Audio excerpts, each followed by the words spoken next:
So you're thinking about taking your business global? That's awesome. It's a really exciting step.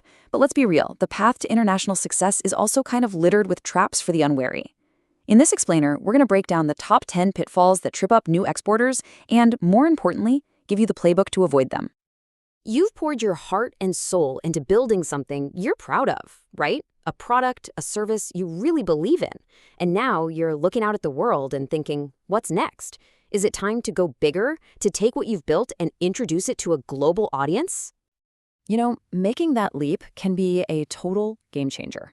I mean, just imagine doubling your customer base, getting a real edge on your competition, and creating new income streams so you're not totally dependent on just one market. That right there is the incredible power of exporting. But, and this is a big but, that journey to global success, it's like walking through a minefield of potential mistakes. If you go in without a solid plan, that dream of international expansion can turn into a really expensive, really complicated nightmare. Okay, so to help you navigate all this, we've put together a kind of map for your journey. We're going to walk through the 10 biggest mistakes, and we've broken them down into 4 key stages. First, laying the groundwork, then planning your market entry, then executing the operation, and finally, managing global risks. All right, let's start at the beginning with the absolute foundation, laying the groundwork. Seriously, if you get this part wrong, the whole thing can just come crashing down. This is all about doing your homework before a single product ever leaves your door. In this first phase, we see 3 huge but totally avoidable mistakes. First, just jumping in without doing a market study. Second, completely forgetting to adapt your product. And third, underestimating all the real costs involved. Okay, mistake number 1, no market study. This is like trying to sail across the ocean without a compass. You can end up launching a product nobody wants, or get completely blindsided by local rules you had no idea even existed. You have to ask the right questions. Is there really a demand for this? Who am I up against? And what are the logistical and cultural hurdles I need to clear? Now this brings us to mistake number 2, and it's a classic trap. So many businesses just assume that because their product is a hit at home, it's going to be a hit everywhere. But the reality is every single market has its own unique tastes and rules. Think about it. You wouldn't try to sell the same heavy winter coat in Siberia as you would in Singapore, right? It's all about testing locally and being willing to tweak everything from the design to the packaging. And then there's mistake number 3, ignoring the real costs. Your profit margin can vanish in a blink of an eye if you're not careful. We're not just talking about shipping. There are tariffs, special certifications, local storage fees, insurance. The list just goes on and on. You absolutely need a detailed, realistic budget to make sure this whole venture is actually going to make you money. Okay, so once your groundwork is solid, it's time for stage 2, planning your market entry. This is where we shift from research to building a concrete strategy for how you're actually going to get your foot in the door. So, the next set of traps all revolve around your actual go-to-market plan. We're talking about mistake number 4, having no real strategy. Number 5, ignoring the legal stuff. And number 6, completely overlooking critical cultural differences.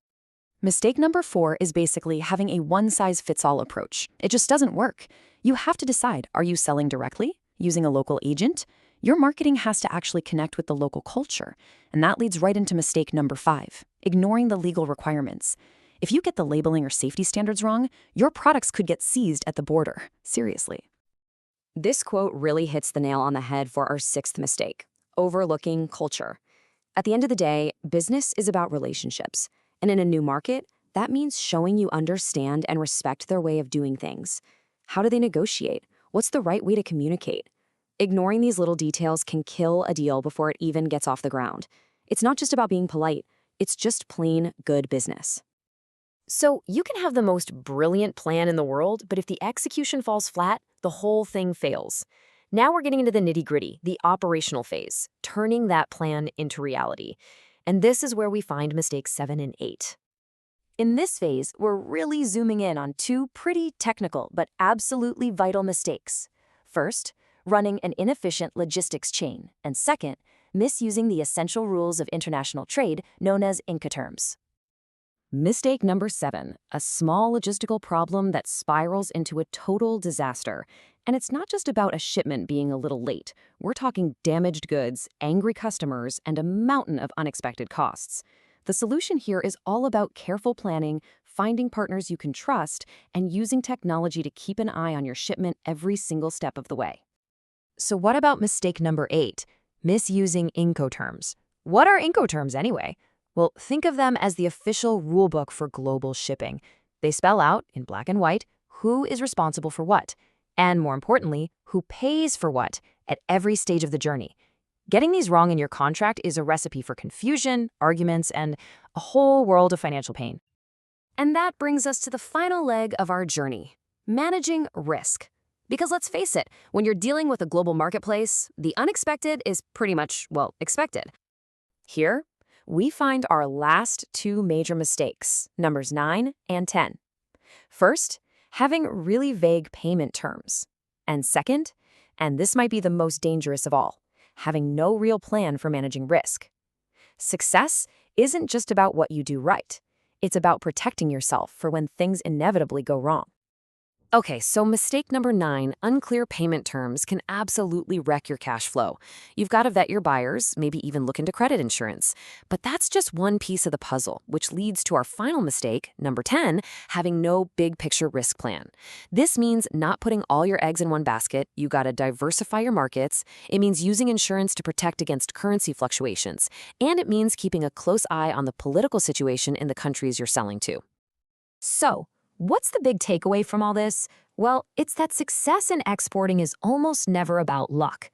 As we've seen, pretty much every single one of these 10 common mistakes can be seen coming from a mile away and avoided with solid research and a really well-organized plan. Bottom line, preparation is everything. And that leaves us with one last question for you to think about. As you look at your own business and your own global ambitions, what is the single biggest risk that you need to start planning for right now? Something to chew on as you start your incredible journey. Good luck out there.